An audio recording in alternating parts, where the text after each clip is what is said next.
Okay, so let's go over to this for a recap.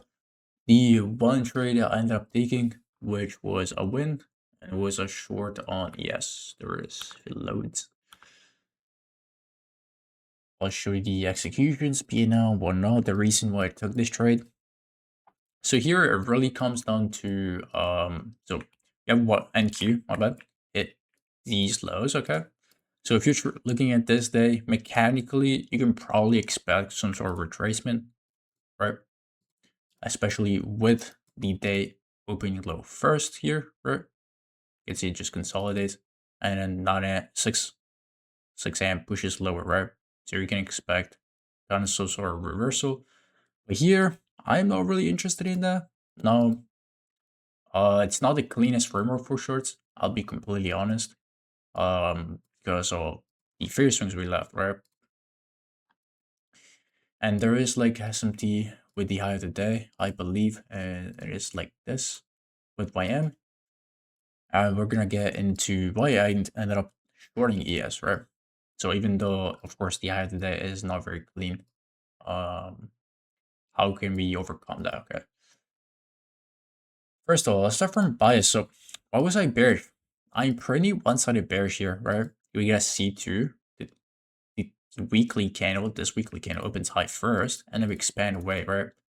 Like based on just like this close, right? Based on Tuesday, this sets up for the week, right? The week is gonna close bearish. And I'm assuming that, of course. Right? Even though we hit these lows, I'm assuming the week is gonna close bearish, right? If we're trying to be bullish, this candle should probably print as a C2, but it doesn't, right? So I'm just expecting what previous day's low to be hit. Okay. I'm looking at NQ. But what we have here with this low is SMT with ES, right? Whereas I would say we have SMT, even with this low, but this is very close proximity. Okay. So where we can say with this low, right? We have SMT here. This is C2 close. But what is NQ doing when it hits the lowest point of the day, right? Let's go ahead and see that. It's previous day's low right here. And this is the close. Once we hit previous day's low. So this candle opens. I mean, let's see. It's the low, retraces higher, and then starts displacing away. We almost get this 15 minutes ESD even, but just like this 3-minute here. I'll show you in a second. This 3-minute, this one actually is perfectly fine. So, I mean, that sets up the day, right? This is an hourly gap here, right? Very simple. That is fair to manipulate this low, right? Fair to manipulate this. Fair to manipulate what? Previous day's low and the current low today. So literally everything is aligned to go lower.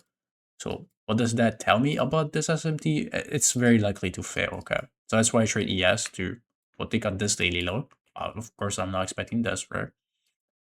We have a very small wick. Now, ideally, we can play honest to justify the high of the day. We would probably need SMT. But again, we'll see why I took this. So let's go start from the 4-hour. So as I said, these are all fair swings, right? We have SMT with the high of the day, and I believe there's also SMT here, if I'm not mistaken. Yep, there is.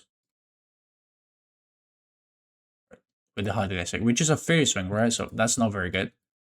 But what do? I wait for 10. I wait for 10. Like after 10, I'm waiting for, like, I'm trading the 10. Actually, it's a positional prior to 10, but I know how this candle's gonna close, right? Look at this, right? Even though these are fair swings, what can you assume we're gonna hit? Look at this, right? 10 a.m. opens up here. Where's why I'm gonna likely to go this low, right? And I'll be honest, I don't like the framework on my end. This was the leading asset. We'll get over that in a second, right? It's leaving all these fair swings. I don't want to short this, but if I'm looking at ES, I just see this C2 as a retracement and this candle as an expansion candle to break the SMT with NQ. Now, ideally, we hit also this low, but probably not today, right? It's a very large expansion there. All right, so let's go here. Let's go to the hourly. So the 4 hours like that. So I'll wait for 10. And what do we have here? Let me get rid of this. Of course, I gotta say, like this SMT is, again, it's not very relevant. What I can trust away from this SMT are the gaps, right? You get this V-shaped CSD and gap. I can trust this gap if it does get hit to hold, right? But we actually get SMT fill here. Go back here. The replay mode, I mean. Don't need the replay modes. So we actually get SMT fill. So ideally short YM, but you'll see the, yeah, I mean, this PA is not the greatest, right? We don't get this CSD. And I guess you could short pre-market. I'm assuming like you could take in a positional entry here, but that was the lowest point of the day, so I probably wouldn't do that. Right? We generate liquidity. We go ahead and take out these odds. This is very, very bad. Very bad PA. I mean, the SMT feels like this. I just deleted my bad. SMT feels like that. And we get this V-shape CSD here. I'm being completely honest. I'm seeing this, and I don't like this. It's not V-shape. And 2R target would be way past this low, would be this low. Okay. For me, because I trade 2R or at the highs. So I'm looking at this. I mean, I could, let's see. This is pretty insane if it does. I don't know. Yeah. Like I would have demanded 2R with this low, but as you can see, I would not gotten that. So the next best thing is probably to short market. This is the weaker asset, right? So do I expect the weaker asset, which on the higher time frame is not really the weaker asset? Or look at this. Do I expect to hit this low? Probably not. So what I'll do, I'll go trade the middle asset. As you can see, NQ and ES on the hourly have retraced inside of this gap, right? So we have this. This candle is also PSP, right? Where we have those, right? And I trade short this asset, right? Let me track that daily though. So what do? We hit this high, and then we get a V-shaped CSD. Now this CSD here, I don't like as much, personally. It's pretty small OB, and the problem is this CSD doesn't like confirm this SMT. I need YM to CSD as well for me to trust the CSD, okay? Then what we get at this time, YM CSDs. So I place, so I need to work with this low. I could probably use the bodies. So I cannot enter market here unless I guess use the body, not even with the bodies here. Alright, so what I do is just I'll set a limit order here, or the retest. As you can see, the retest there gives me 2R. Then we form a gap. I'll set my limit order, add the gap, and it's like, okay, I can probably extend this or just have my stop loss a little bit tighter. And I actually just ended up extending this a little bit past the daily though. And yeah, that's the trade. I don't know. I don't care what we're doing, right? My drawn liquidity is set. And this is 10 AM open, by the way.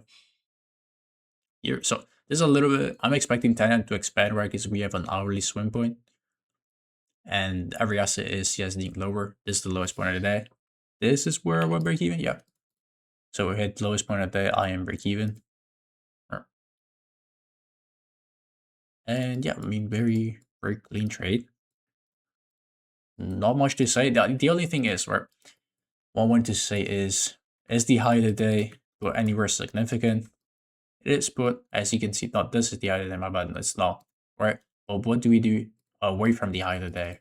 Right, we displace away. You have SMT here as well. We displace away, creating opposing candles, right? Does this look like a reversal here? No, right? This is a retracement inside of a gap, inside these opposing candles. We get SMT inside of that gap, and we displace away. I'm just trusting. I mean, not even. I'm expecting the gaps to hold. I'm actually waiting to see that, right? I don't short this gap blindly. I don't want to short like pre-market, something like that, okay? I wait for this gap to be filled, and I want to see every asset in sync so that I'm so that we are aligned to go lower, right? If I am like, which is the stronger asset, switch to the weakest, then I'm expecting the middle asset to also go lower, right? It just makes sense. YM is probably going lower to catch up to NQES, or NQES. They can consolidate, right? They can definitely consolidate, but when there's a daily drawn liquidity like this, right, very close, we just rebalance, then you should just expand. And yeah, that was my trade idea, and it played out pretty nicely. I'll show you the executions real quick. I'm logged in. Okay, there it is. So there's my entry right there. You can barely see it, where I can that way. And there's my exit. Yep. Might as well show the P&L. Now this is actually um 2 funded accounts. So I mean, one is a double, like one is a 25k, the other is a 50k account, but on Lucid. And so yeah, there's that. Honestly, here I only showed up one MES contract because the risk here was either 100, 200 bucks. So I'm trying to risk like 150 here on my 25k. That allows me to lose like about a little bit less than 7 trades in a row. If I lose 7 trades in a row, I'll blow the account. Because I'll build a buffer on that. And yeah,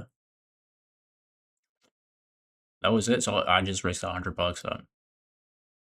Even if I did something like this, so the gap fail and the bodies, this would be 170. So yeah, we're just keeping it low risk. I wish I could have risked 150, but yeah, it's pretty wide OB.